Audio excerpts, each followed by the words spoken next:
Il nous manque encore un test pour garantir que notre fonction fonctionne correctement, c'est de savoir si elle évite les boucles, c'est-à-dire les cycles, lors de la navigation. Alors, j'ai bricolé une petite page qui s'appelle loop.html et qui a la particularité, en plus des deux liens qu'on avait précédemment, d'intégrer un lien vers elle-même. Ceci étant un lien absolu.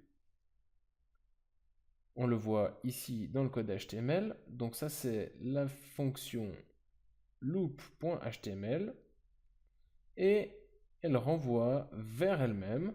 Et donc si notre fonction fonctionne correctement, ce lien ne devrait pas être suivi.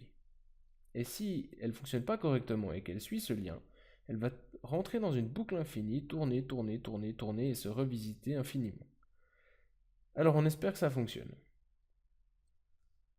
Donc cette page se présente ainsi.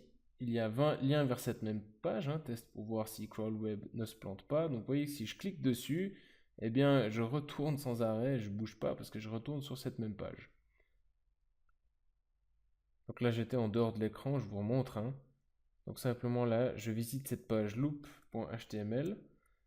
On va faire un nouveau test avec cette URL.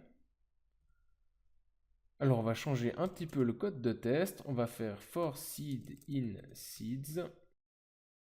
Et donc on va mettre nos différentes seed pages dans ce lien ici, dans cette liste. Donc là je vais mettre loop. Et puis donc il va falloir décaler ici.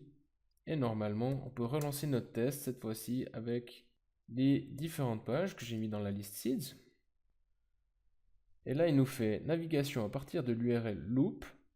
On voit qu'il visite une fois loop, mais qu'il ne tourne pas en rond. C'est une très bonne nouvelle. Donc notre fonction a l'air de fonctionner correctement. Il suffit maintenant encore de construire l'index pendant la navigation à l'aide de la fonction addToIndex que on doit encore développer. On n'oublie pas le traditionnel git add crawler ainsi que git commit-m, un petit message qui nous dit que CrawlWeb est OK. Il s'agit en fait non pas de CrawlWeb mais CrawlWeb 1 qui est la première version. Voilà.